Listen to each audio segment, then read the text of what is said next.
Tiens, je vois quelque chose là-bas. Tiens, regarde celui-là. Il y a plein de petits encore partout. Là, ici, là. Yes, il est beau celui-là. Ah oui, il est énorme. Hein. Les rois de la cueillette passent leur vie dans les bois. Certains même y habitent, comme Philippe Servinski, à Véron dans l'Yonne. Chez lui, on trouve des champignons partout. Vraiment partout. Quand je suis pas dans la forêt, que je suis chez moi, je suis entouré de champignons. Philippe a une collection unique.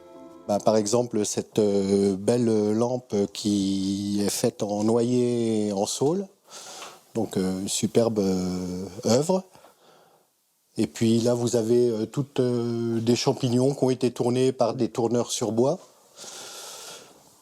Parfois, je trouve, je dégote des belles toiles aussi. Des choses assez sympas. Moi-même, si vous voulez, tiens, je fais des petites créations comme ça, un panier de champignons en pierre. Voilà. Je m'amuse à coller des pierres silex. Il a même ce magnifique réveil matin. Donc c'est un ami qui l'a dégoté sur un vide-grenier, qui me l'a offert. Je trouve ça super sympa. Donc on sait comment vous faire plaisir à Noël. Oui. Ouais. Si vous voulez, on continue la visite. Champignons. Et dans la chambre, parmi d'autres champignons en tout genre, on trouve Un Mitterrand qui a été dessiné avec un amalgame de champignons. Vous vivez 24 heures sur 24 avec des champignons quand même. Pratiquement, parce que tout ce qui touche le champignon, ça m'interpelle. Quand ça va pas au boulot, quand ça va pas dans ma vie, je vais faire un tour aux champignons, ça va tout de suite mieux, on oublie tout, quoi. Comme Philippe en Bourgogne, chaque roi de la cueillette a son domaine. Dans le nord, Jean-Baptiste Coquelaer aime les lieux extrêmes. Il cherche les champignons rares. Faut marcher dans les pas. Ah, effectivement, c'est physique. Wow! Wow! Ça vaut. Quelle promenade, ouais, c'est beau. Ça, tu vois, c'est. Ça, c'est fantastique. il est dans la dune. Ça, c'est une belle récompense. En baie de Somme, dans le froid, sous la pluie, il cherche des champignons qui poussent dans le sable. Donc là, si on veut, on peut remarcher dans tous ces espaces-là. Allez, attaquez. Le chef Régis Marcon, lui, est connu dans le monde entier pour son menu champignons. Son restaurant, en Haute-Loire, affiche 3 étoiles depuis 10 ans et sa botte secrète, ce sont ses ramasseurs. On évalue 20-30 ramasseurs différents suivant les moments. En ce moment, on a beaucoup moins parce qu'il y a moins de champignons. On essaye de privilégier ceux qui, on va pas dire qu'ils vivent de ça, mais vous avez des fermiers, des paysans qui, en dehors de leur travail, ramassent les champignons et on privilégie quand même plus cela, quoi. Bon, ça va, vous en avez pas marre des champignons, hein? Non, les amoureux du champignon n'en ont jamais assez. Ils sont même prêts à tout pour en dénicher. Nous voilà en forêt, avec le brouillard et la pluie. Mais qu'importe, depuis l'âge de 25 ans, Philippe part tous les dimanches en cueillette. Philippe, quel est l'équipement du chercheur de champignons? Alors, la primeur, c'est un panier ou une cagette, un couteau, être bien chaussé. Et puis, vous voyez, par ce temps-là, d'être aussi un petit peu couvert, un caouet, un imperméable, voilà, c'est l'idéal. Vous, ça vous dérange pas la pluie? Non, là, je suis dans mon élément. J'ai pensé à vous, mais moi, ça ne me dérange pas du tout, non, au contraire. Et s'il y a une chose que Philippe ne supporte pas, ce sont les sacs plastiques. Les champignons se cassent et des comestibles peuvent se mélanger à des toxiques. Bonjour. Moi, je suis mycologue, alors je ramasse de tout pour une exposition. Ah ouais, c'est cela là. Ouais. La manite tue-mouche, ouais. Un cep de Bordeaux. Ouais. Ah ouais, voilà, c'est les mêmes. Ouais. Alors vous les mettez dans un sac plastique et c'est vrai que les sacs plastiques, c'est pas terrible. Parce que je prends un panier, j'en trouve pas. Ah bon? Ouais, je le refais pas. Alors du pain. Ok. Rien n'agace plus Philippe que ce genre de superstition. Il n'y a aucun dicton de valable.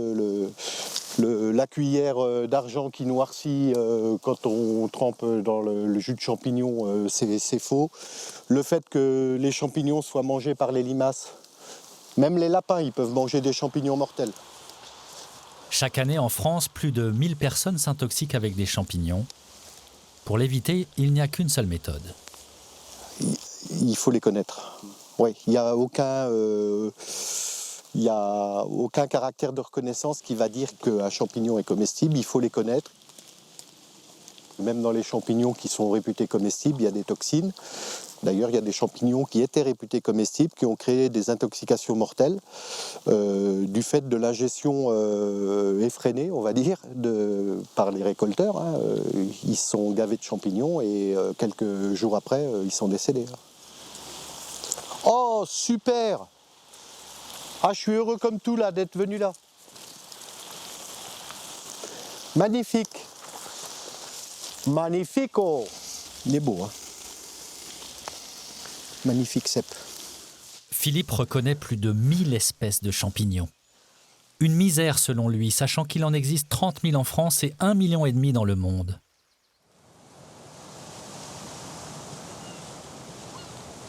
Il paraît même que les champignons poussent partout, même dans le sable, qu'ils résistent aux rafales de vent, à l'air iodé et au froid glacial. Ouh. Ah ouais, là... Magnifique, hein? Magnifique, Sébastien.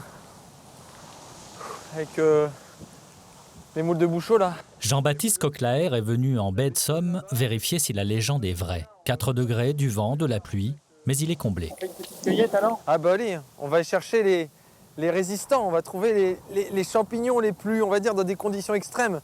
On a des champignons qui peuvent pousser dans des conditions de sécheresse importantes, mais là on est sous le vent, sous le coup du vent, etc. C'est vrai que je pense que là on aura des spécimens forcément atypiques. On va aller là-bas, regarde un peu, on va quand même essayer d'aller de taper le front de mer.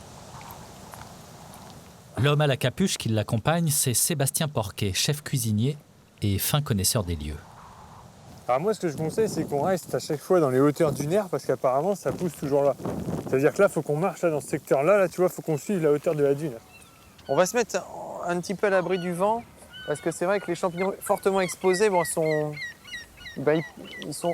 Oh, regarde, c'est extraordinaire. C'est exactement ce que je voulais trouver, Seb. Regarde. Ah, t'as trouvé quelque chose? Un Je suis passé à satyre. côté.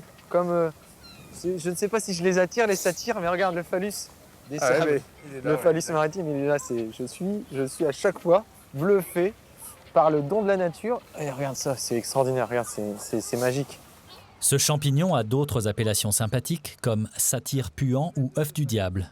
Répandu en forêt, il est extrêmement rare de le trouver dans les dunes. Alors, le problème de ce phallus, c'est l'odeur, hein, et qui attire les mouches, en fait. Hein. Et là, c'est le premier phallus des sables que je découvre. Je suis ravi. Bah, c'est pas comme en forêt, c'est-à-dire qu'à mon avis, en forêt, on a beaucoup plus d'espèces concentrées à un même endroit. Là, ici, c'est très éparse, quoi. En fait, c'est un peu comme l'être humain dans ce secteur, on n'en voit pas beaucoup. Hein. En forêt, pour trouver des champignons, les ramasseurs observent les arbres. À chaque essence est associée une espèce. Dans les dunes, Jean-Baptiste et Sébastien adoptent une autre technique. Encore des petites crottes, t'as vu? Donc, qui dit petite crotte, dit champi, hein. Hé, hé. Ouais, alors finalement, est-ce que les traces d'animaux, est-ce que c'est lié à quelque chose? Parce que souvent, quand on en a trouvé, tu vois, dans l'espace de dune, à chaque fois, il y avait des traces d'animaux. Alors là, comme je vois qu'il y en a plein, donc on a tout intérêt à suivre ces traces. Alors. Ouais, il faut suivre les traces. Observons si cette méthode est efficace. Ah, tu vois, il y a encore du passage d'animaux. Ouais, bah là, c'est un terrier. Hein. Regarde. Allez, il faut persévérer, ça va payer. J'ai un truc blanc. Et ben voilà. Il y a un truc blanc. Heureusement que t'es venu, Seb. Toujours besoin de quelqu'un. Cette masse me paraît avoir un pilier. On va quand même te faire le curieux. Regarde, c'est magique. Regarde, c'est un champignon. Oh là là là là, regarde, c'est magique. Un champignon de Paris dans les dunes. Donc là, en fait, je peux l'embarquer en cuisine. Oui. Non, il n'y a pas de doute. Il était enterré. Ah, il avait son chapeau face au vent et il protégeait ses spores parce que c'est vrai que s'il était tout droit, il aurait pu casser. Je vais pas faire la dégustation sur place, mais je suis bien tenté de le faire. On continue dans la dune? Allez. Oh, tu vois, on l'a eu quand même, c'est top, je suis content. Là, ici, regarde. Et en fait, là, venez voir, là, ça, faut le filmer parce que là, en fait, c'est une forêt de champignons. Là. Ah, ça, c'est génial. Ici, il y en a des noirs. Là, ici, il y en a des blancs. Et ils sont tous regroupés. Ah ouais. Bah, ils ont trouvé, hein, ils sont en colonie. On appelle ça des troupes. Finalement, c'est l'intuition de suivre les traces d'animaux était bonne. Ouais, finalement. Oh, il y a regarde. Oui, il y a celui-là aussi. C'est génial, ça. Et t'en as un autre qui est beaucoup plus gros, là. Oh là là là là là là là là. Au total, Jean-Baptiste et Sébastien auront marché 4 heures pour trouver un champignon de Paris des Dunes, un phallus et quelques mini-champignons. Ce n'est pas la quantité, mais la qualité qui compte. Car la quantité, Jean-Baptiste l'a chez lui, au Cateau-Cambrésis dans le Nord, où tous les jours il voit défiler des champignons par kilos entiers. Pour trouver sa pharmacie, c'est simple, il faut suivre les paniers. Ça, c'est bien, ça. J'adore celui-là. Oui. Ça, c'est bon. Bah, il y en a deux. Ouais. Cèpe de Bordeaux. C'est le seul champignon qu'on pourrait consommer cru. Mais j'évite de toujours dire ça vraiment. Parce que les gens, ils vont faire la confusion, ils vont dire on va tout manger cru. Et au final, problème digestif. Donc, tout champignon bien cuit. Ses clients tentent parfois de le piéger, mais c'est franchement peine perdue. C'est un champignon, ça? Bah oui, c'est un champignon. Je crois que c'était une herbe, un truc comme Ouais, ça. ou une pourriture. Une tige quelconque. Ouais, qui a moisi. Ouais. Ben non, c'est une helvelle. Alors, certains la consomment. C'est vrai que c'est un champignon qui n'est pas très joli. Comment vous avez dit? Une helvelle. H-E-L-V-E-2-L-E. Helvelle. Bon. Alors, certains la consomment, mais moi, j'irai pas. Bon. Comme je dis toujours. Donc, il n'y a pas vraiment de. Oh, puis celle-là, elle doit être vieille, non? Ah non, elle est toute fraîche. C'est comme ça. Ah oui, c'est comme ça. Oui. Ah, là, vous pouvez sortir tranquillement. Bon. Entendu. Bon. Voilà. Jean-Baptiste aime les champignons, mais pour découvrir l'ampleur de sa passion, il faut le suivre ici, dans cette cathédrale de briques. J'avais des beaux spécimens, là, ça m'embête de les broyer, parce qu'ils sont super beaux. Nous sommes dans la brasserie historique de la ville, où Jean-Baptiste a d'étranges habitudes avec les champignons. Là, on les met entiers, ceux-là. On fait des chaussettes entières. Ouais. Il fourre des cèpes dans des banilons blancs avec le maître brasseur des lieux. Donc, t'en es où? Bah, moi, je On remplis. n'en est pas trop, c'est bon là? Moi, je suis à ma 3e Allez, chaussette. la température. Oh bah regarde ici. Les deux hommes se sont lancés dans un pari fou, brasser une bière au cèpe de Bordeaux. Personne à ce jour n'avait eu l'idée de marier le cèpe avec une blonde. Tiens, tu te coinces avec la chaîne comme ça. Presque Vite se brûler. Tout se joue J'y vais, là, Greg? à cet instant précis. Allez, Greg, la trempette. Trempage. Le bas est plongé dans un mélange d'eau, d'orge et de houblon. Et si le cèpe n'est pas bien dosé, la cuvée sera ratée. Qu'est-ce qui va se passer avec le champignon? On est à 100 degrés, donc le champignon va cuire en fait, comme si on le cuisinait dans une marmite. De toute façon, ce sont des marmites, des grosses marmites certes, mais ce sont des marmites. Donc en cuisant, le champignon va libérer ses arômes. Ce qu'il faut, voilà, c'est ça, espérer que bon, neutralise pas trop le goût, mais bon. Non, après le côté noisette va ressortir. Une noisette torréfiée. Noisette torréfiée, voilà, ouais. Je vais refermer.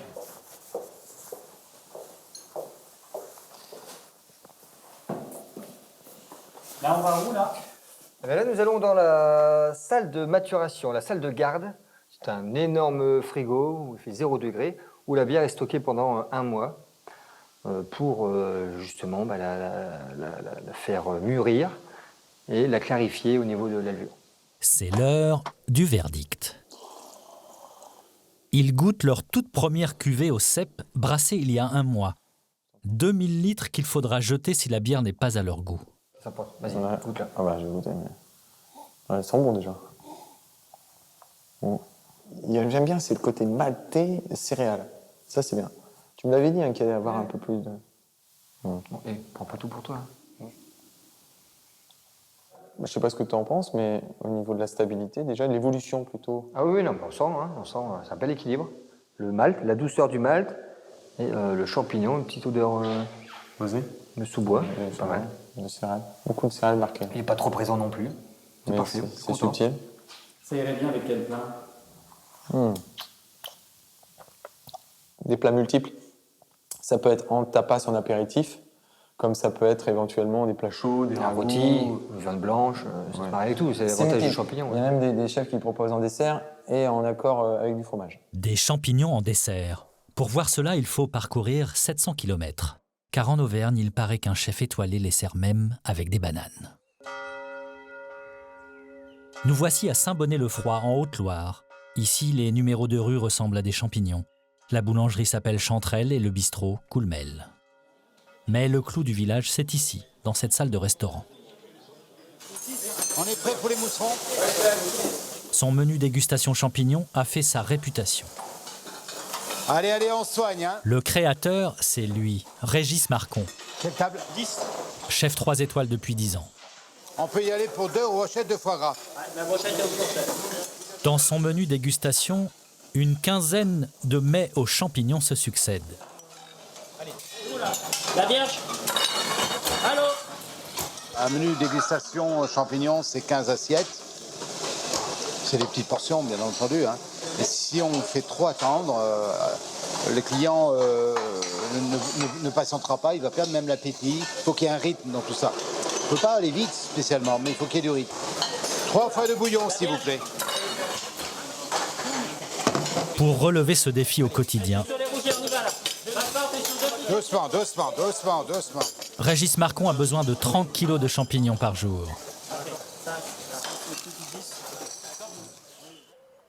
T'en as 2 comme ça, en russule? Ouais. Ok, il y en a super. une de chaque. Ouais, je te laisse, hein, les baies quand même. Tous les jours, derrière les cuisines, Pas de problème. c'est le défilé des fournisseurs. Wow, ils sont beaux, hein? Wow. Devant Régis Marcon et son fils Jacques, c'est une sorte d'examen que passent les ramasseurs. Cette odeur un peu iodée, coquillage.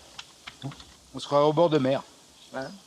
Et ces fournisseurs, rois de la cueillette haut de gamme, leur réservent une belle surprise. Ouais, Jacques. Ouais. Oh, qu'il est beau celui-là. Ah, il a une petite imperfection sur le bas là, t'as vu? Encore des charbonniers. Les charbonniers, ce que tu fais là? Hein? Ouais. Tu les cultives ou quoi là? Ouais. On marche beaucoup. Hein? On marche beaucoup. Marcher beaucoup en Haute-Loire, ça veut dire plusieurs jours. 3-4 jours. Mon chef, 3-4 jours. Bah, ça dépend sur quoi on tombe. Hein. Il y a une pousse, mais bon, pas comme les autres années. Quoi. Puis c'est très vrai, c'est aléatoire. Hein. Il y a des endroits, il y en a beaucoup, d'autres endroits, on n'en trouve pas un pendant 1 heure. Après, il faut savoir les versants un petit peu, les versants, les bordures. Bon, là, les bordures, c'est cuit, ça touche les, il y a -3, -4. Pour le cep, c'est cuit. Pour le charbonnier, au contraire, il faut une petite gelée. Ça aime bien, ça tue un petit peu les moustiques, tout ça là. Et vous pourriez nous dire où c'est? Vous les trouvez où? Dans les bois. Dans les bois. Là, ils sont de bonne qualité, ceux-là? Ah, ils sont de très bonne qualité, oui, oui. Voilà, on voit bien, ils sont secs, donc ils vont être faciles à travailler. Bon, il y en a 2-3 qui sont un petit peu gros, donc il y en a qu'on va mettre en soupe. Les autres petits pour la marinière qu'on met au menu dégustation. Et puis là, là, je crois que j'ai pas besoin de vous donner la recette. Hein. On sait quoi faire avec ça, donc Sur vos livres. voilà. Et celui-là, il est tellement beau qu'on va être obligé de le mettre en décor parce qu'on n'osera même pas l'ouvrir celui-là. Voilà. Donc ça, c'est des cèpes qu'on laisse s'abîmer sur le plateau tellement on n'ose pas les toucher parce que c'est un cèpe parfait, ça. Il est rond, il est. Et je les aime bien tous. Voilà, il a un bon petit bruit dedans. Il est en plat celui-là. Voilà, je pense que celui-là, on va pas le toucher. Voilà. Allez, on est parti. On ramène tout ça là-bas.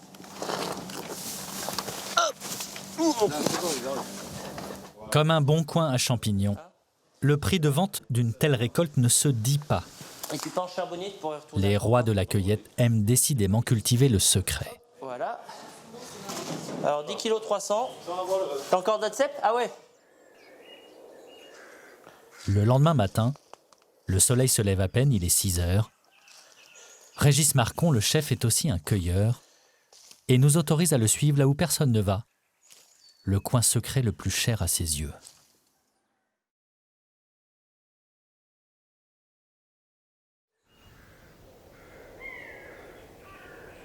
Si dans sa cuisine, le chef étoilé Régis Marcon mène ses équipes à la baguette, en cueillette, il devient humble et touchant. Le matin, c'est des moments où on aime bien être tranquille, on se parle un peu à soi-même. Cette forêt, il la connaît par cœur, il l'explore depuis l'âge de 8 ans. Moi, j'aime bien les nettoyer sur place, puis mettre un peu d'épluchure sur place. Alors, ça, c'est parce que mon père m'a toujours appris comme ça. Puis la deuxième raison, c'est parce que ça décourage ceux qui arrivent derrière.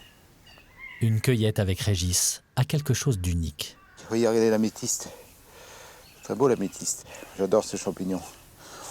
Au niveau goût, ça n'a pas un goût extraordinaire, mais ça vous parfume quand même et c'est une couleur. Très spécifique, hein, l'améthyste. Cueillir un champignon, pour lui, c'est retrouver des gestes d'enfance. On va faire un peu le tour. Tenez, voilà. Une petite mustéina aussi. Bon, voilà, ça c'est les champignons que j'avais horreur avant, parce que, vous voyez, vous le ramassez, vous avez l'impression que c'est un cèpe. Hein, tel qu'il est, on dit tiens, c'est un cèpe. Et en fait, c'est une mustéina. Alors toujours, bien sûr, la goûter. Elle est excellente crue. Petit goût de noisette. C'est particulier. Hein. Merci. On fait quoi avec ça? Oh, j'en mets pas beaucoup, hein, le mustelina. C'est simplement dans une petite carpaccio, comme ça, un peu en apéritif, dans une salade. C'est par là qu'on est passé tout à l'heure. Parce qu'on a vite fait de se perdre, hein, aux champignons, parce qu'on a tendance à tourner autour des arbres. Ça vous est arrivé de vous perdre déjà? Oui, bien souvent, oui. Oh, puis je crois qu'on aime bien se perdre aussi. C'est l'excuse quand on rentre à la maison, on se dit ah, je me suis perdu. Voilà, ça veut dire que je suis resté un peu trop longtemps. Et quand Régis Marcon est d'humeur à se perdre, c'est qu'il a envie de continuer seul.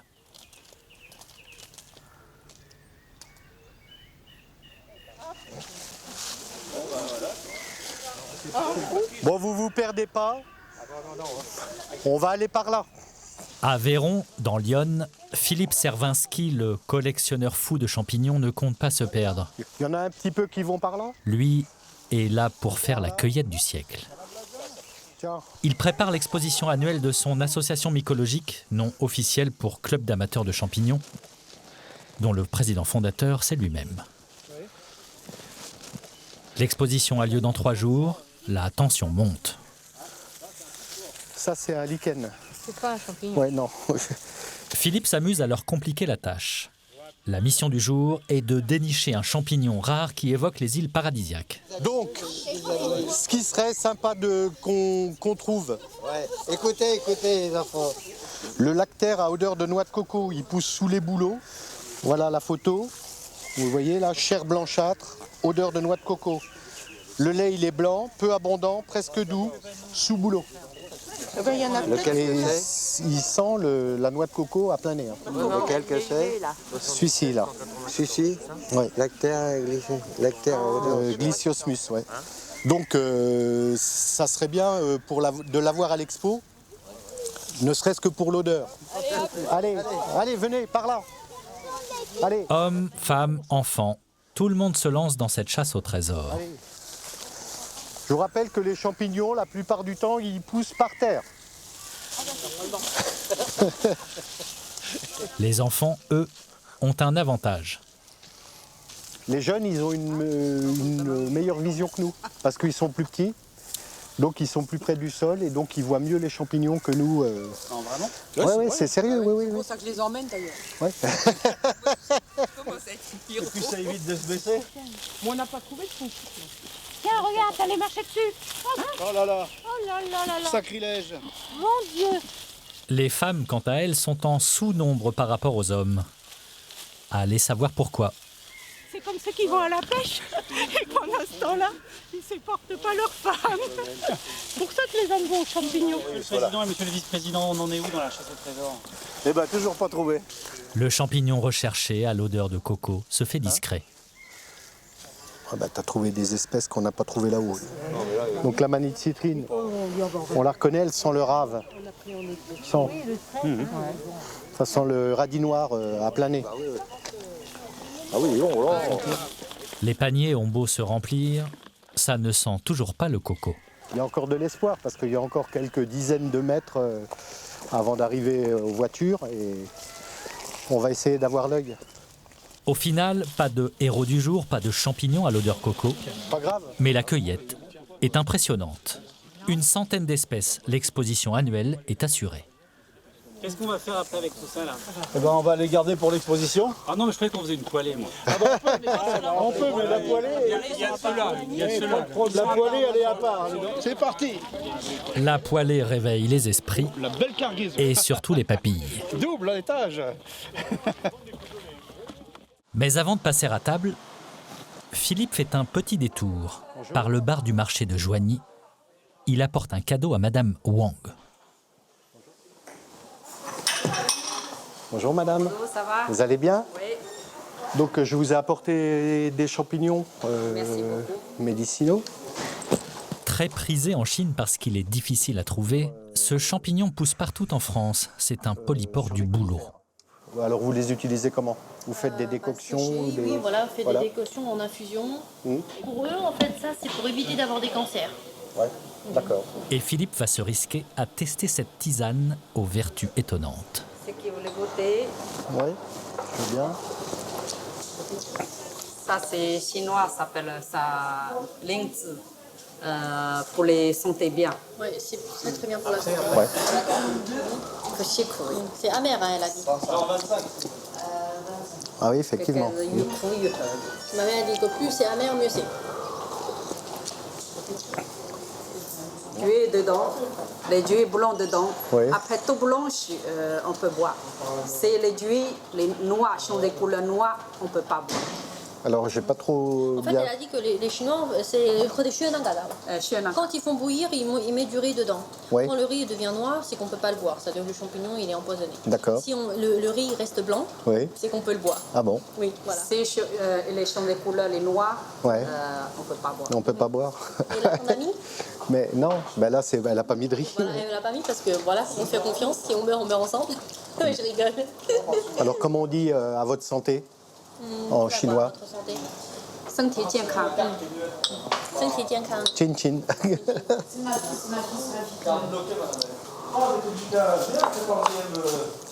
C'est bien. Je me sens mieux là. Oui, je vois ça. Pied bleu quoi? Bah oui, pied bleu. L'heure de la poêlée approche. Au local du club Champignon, le président s'est mis au fourneau. Et ben les lépiotes, tu les mets là-dedans, ouais. Tu les coupes en 4, les lépiotes. Alors donc ça, c'est ce qu'on appelle la récompense du mycologue. Alors la particularité, c'est un bolet. Hein. Le bolet à pied rouge. Tu vois, il est jaune et il va devenir bleu instantané. Oxydation. Assez spectaculaire.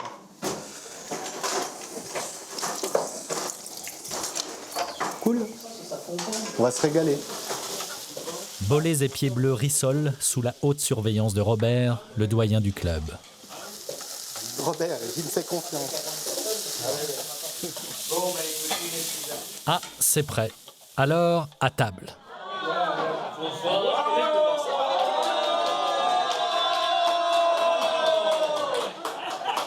Bravo, bravo.